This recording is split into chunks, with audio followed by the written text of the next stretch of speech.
Hello there everybody, Sam's Trains here, welcome back to the railway and welcome to another review. Up to date I've got some more brand new rolling stock from Oxford Rail.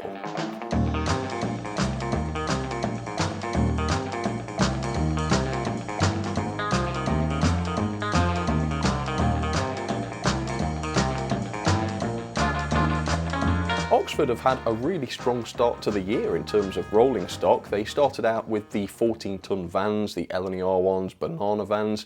If you want to see how those turned out, I will pop a link up there.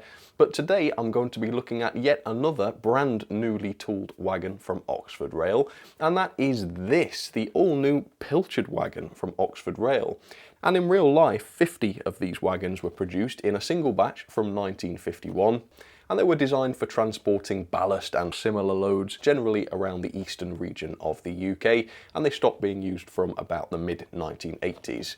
So that is the background out of the way. Now let's talk about the cost. So the RRP for this thing, that is the maximum price you can expect to pay, is £17.95. Now for a relatively large wagon, that seems incredibly reasonable right off the bat, and that is usually true of Oxford Rail rolling stock. However, obviously I didn't pay the RRP, I bought mine from Hatton's for a reduced price of £15.50, which seems even better, again, for a relatively large wagon. And if these turn out to be decent and you'd like to pick one up for yourself, I will include some affiliate links down in the description. But what to expect from this thing for £15.50? Probably it's not going to have an awful lot of high-spec features such as sprung buffers, although Oxford Rail have surprised us in the past. The other thing is model weight. Oxford products do tend to be a little bit lightweight, possibly as a result of their low cost, and given the number of wheels on this wagon in particular, is the load on each wheel going to be enough to produce a stable running wagon? Well, all of this we're going to find out. Let's see how Oxford Rail got on with their new Pilchard wagons. So the first observation is the absolutely gigantic box that this one small wagon is inside. Seriously, I reckon you could fit 4 of these wagons in this box, which is a strange decision, isn't it really, given how much shipping costs are supposed to have gone up over this past few months. You would expect that they would try to get as many wagons as possible in a shipping container to minimise the cost, but no, absolutely massive box. But that does go to show how relatively low the shipping costs must be on a per model basis if Oxford are still able to deliver a model in this size box for £15.50. Because don't forget, some locomotives in boxes this size have increased by more than the value of this entire wagon.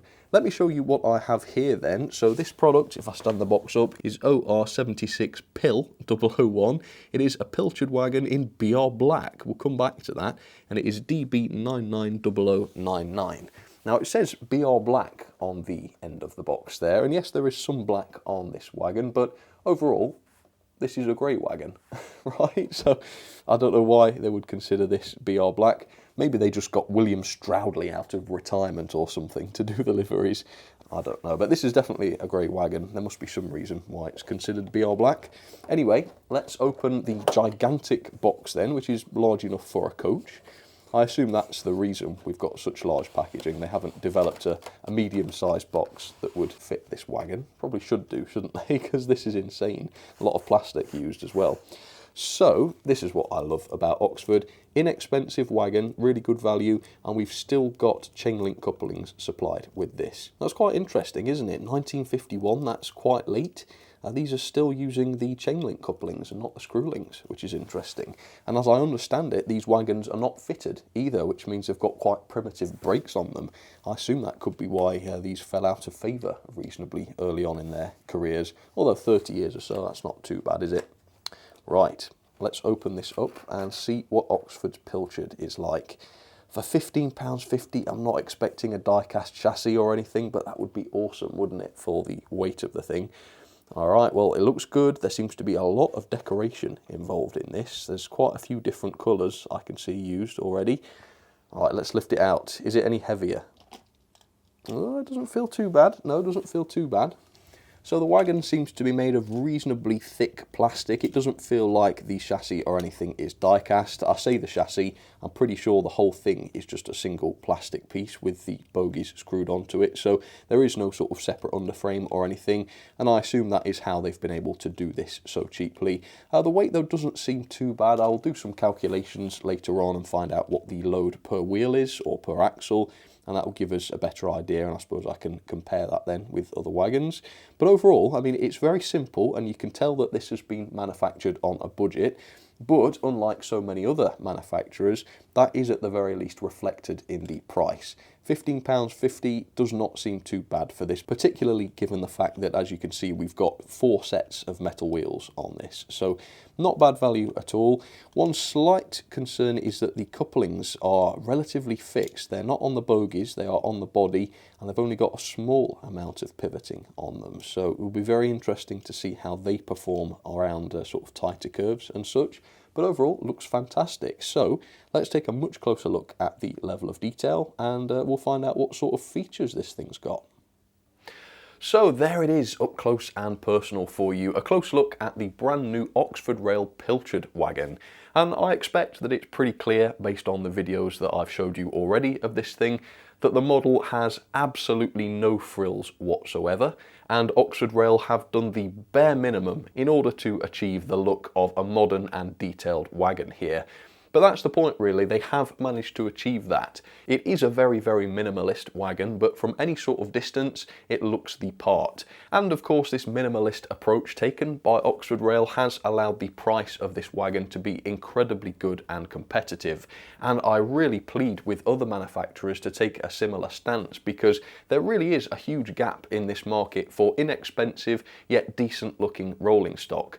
The only other range we've really got is the Hornby Railroad range, and of course those are old wagons which are relatively crude in their level of detail. There's very little like this, which is newly tooled and decent looking but inexpensive. So I think Oxford Rail have really, really got to be commended for that. It is fantastic.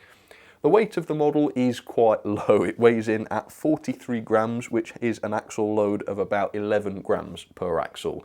That is not very much. In fact, I can't find anything with a lower axle load than that. So if we take an Oxford open wagon like this, this weighs in at 23 grams, so that's 12 grams axle load, that's a gram more. A Bachmann van, for instance, weighing 40 grams, that has a 20 gram axle load. And then a similar sized wagon from Dapol, this is the Dapol Turbot, that weighs in at 52 grams, which has a 13 gram axle load, which is 2 grams more per axle. So in terms of the stability of this, I'm not too sure what to expect. It is very, very light. I suspect if you want to get the best performance, you would have to put some sort of load inside here just to ballast it up a little bit. But the clearance room between the metal wheels and the chassis is very, very tight indeed, to the point where if you actually put your finger over one of the bogies and push it along, you can hear that the flanges are touching the chassis. So you can't put too much weight in this thing, and I think, you know, another, quarter of a millimeter's gap between the wheel and the bottom of the chassis would have removed that problem completely. So yeah, not 100% convinced on the design of this thing, but in terms of the appearance, it looks absolutely fine. So, as I've already mentioned, the chassis and the body, at least outwardly, appear to be the same part. There is no separately fitted body on top of the sole bar here. Again, that is probably why this is such an inexpensive wagon, but it does mean that the sole bar is not made of metal. There's also an absolute minimum of separately fitted parts, so I believe the underframe detailing here, that looks like it is part of the body moulding, and then a lot of the detail on the side of the wagon is just moulded. Now, as we'll talk about in just a second when I mention decoration, it's incredibly accurately decorated, which gives the impression of separately fitted parts, but actually they're not. If you look up close, you can see that they're not.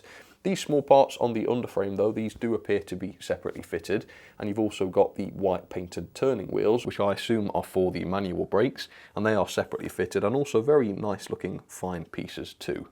The buffers and the buffer housings appear to be single parts, which are just then glued onto the body. So the buffers are just made of plastic and not metal, unfortunately. And as you might expect, the buffers are not sprung. So no sprung buffers on this model. Now, I love sprung buffers. Don't get me wrong, I love sprung buffers, but Even I have to admit that they serve no purpose, and so on a budget model it's perfectly reasonable not to see sprung buffers, and because that omission has been reflected in the price, I have no complaint about that whatsoever. And as you can see on the buffer beams, we also have the coupling hook there onto which you can fit those chain link couplings if you want to, and then you can use a more realistic coupling solution, which might be preferable actually, particularly if these very limited NEM couplings or tension locks prove to be unfit for purpose, but they might be okay. For all I know, they might be okay.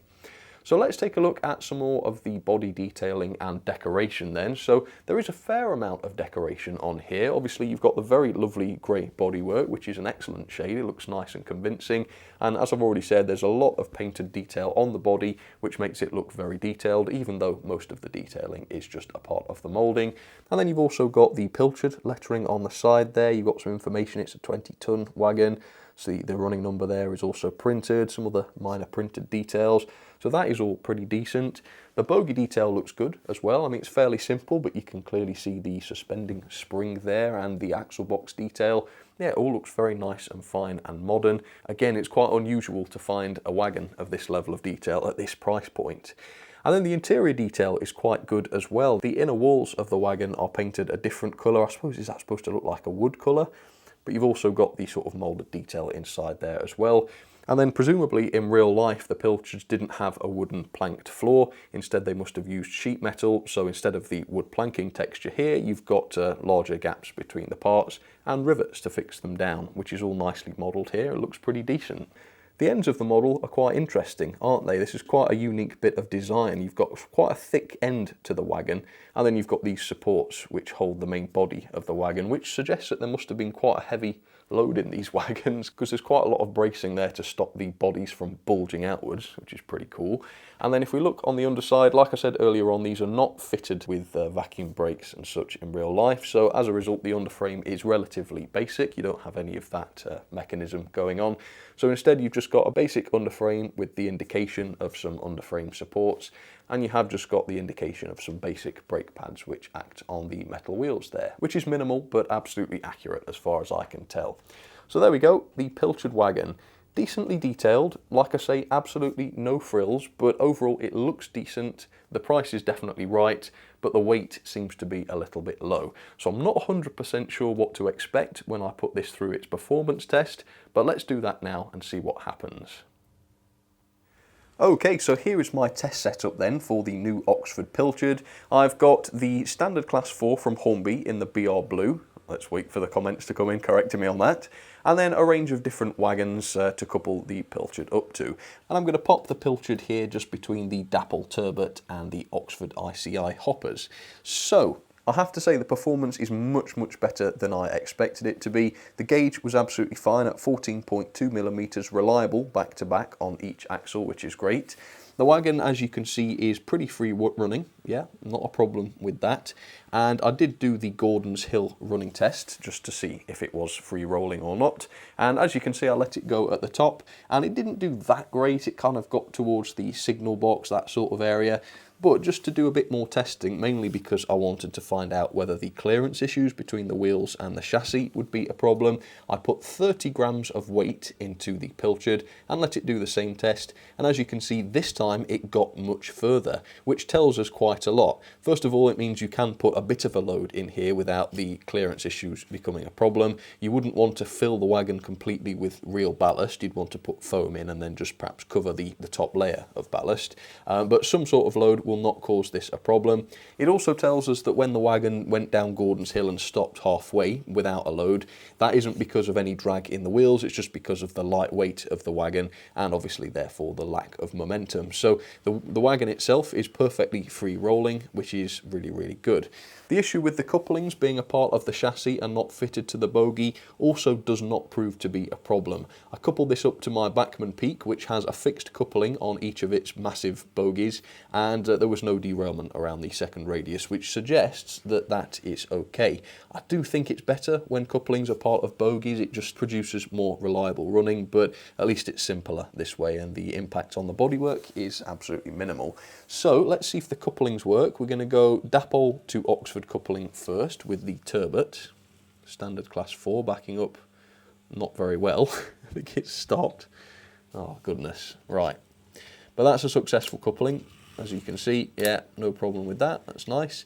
And then I suppose to keep this in shot, I could be the hand of God and bring the ICI in a little bit. The ICIs don't have brilliant couplings, so if there's a failure here, it probably won't be those that are to blame. Let's back up. But that does look like a successful coupling, as you can see. So yeah, I mean, at the moment it looks functional. I haven't tried sending it around the whole layout yet as part of a train, but I think there's a fair chance it will do this without a problem, which is really good. I mean, for the money, this wagon is proving to be pretty darn good, isn't it? Well done, Oxford. Okay, 50%, let's see how this goes. And we've got the rest of the train there. Okay, here we go. This is normally the derailment spot if one's going to happen. And the Pilchard has not. So that's a really, really good sign. Nice reliable performance around the tight curves. And as you can see, I mean, it's towards the front of the train, which means there's quite a bit of tension across it. And considering how light the wagon is, the fact that it's staying on the track and not derailing under that tension is really, really reassuring. So once it's done a complete lap of the track, I'm happy to certify that it is good and reliable. And there we go, that is a complete lap without issue, which means that this product is exactly as you'd want it to be. It's really cheap, it's got an adequate level of detail, so it looks pretty good, and it works properly. Products like this are exactly what this hobby needs, particularly as prices are skyrocketing. So fantastic work from Oxford. It is a basic wagon, don't get me wrong, it's not got a lot of frills, but quite honestly, not all of the time, but at least some of the time, it's nice to have more basic wagons that you can actually afford, rather than super detailed, amazing spec'd wagons, which are just completely out of reach, and the chances of building a massive rake of them for yourself are just tiny. So this is so much better, I think, and I wish we could see a lot more of this sort of thing in the hobby. And it's perfectly functional, that's the thing. I mean, the 14-ton van, not quite so good because of its couplings. This thing, absolutely functional, which is fantastic. Right, let's put it across the points, let's see how it gets on there. Alright, so the test here is simple. I'm going to stop the train in front of these points, open them, and then back the train in. And if the new wagon doesn't derail, then it gets a pass. Obviously, this is a horrible setup, and that's why I do it. It's the worst case scenario, so if it passes this test, it should pass it for you as well. So obviously, if the other wagons derail, I mean, that's not reflective of the new Oxford wagon. It's probably because of them. Here we go, Pilchard is coming up soon. There it goes. Yep, absolutely perfect. Loco too. Oh, that's quite impressive. Hand forwards, I mean, if it did it backwards, forwards shouldn't be too difficult, but it proves that everything stayed coupled. Wow. So, performance, can't fault it. It has not failed any of my performance tests, which is awesome. Let's have some ratings then for the new Oxford Pilchard wagons, and no complaints from me this time. Yeah, everything checks out. So the level of detail I've given 3.5 stars. It is missing some high spec features such as sprung buffers and loads of separately fitted parts. A lot of the detailing is just moulded, but the model is well painted, the moulded detail is good, you've got those couplings to put on the hooks, and overall the model looks good and convincing, so you can't complain too much there. The performance, I have to give 5 star. I didn't expect that when I first looked at the model, but on the track it passed all tests faultlessly, so 5 star there. The quality, I've given 4 star. It is an all plastic construction, which leads to some quite light weight, so it does lose a star for that. But apart from that, everything else is absolutely fine. The paintwork is great, the build quality is good, no glue on display or anything like that, so fine, 4 star, not too bad. Value for money for £17.95 RRP or £15.50, that is 5 star. I mean, we've got tiny little open wagons on the market which are going for 30 odd quid. We've got new box vans going for the same price. This is a large wagon with a lot of wheels on it, 4 axles. It's a really, really good price, I think. Good quality piece of rolling stock too. Overall then, that is 8.45 out of 10. Let's put that into the rolling stock logbook. And there it is, a well-deserved second place, above the Great Eastern van that Oxford produced also this year, and below the Bachmann blacksmith car. Great work from Oxford, very, very impressive.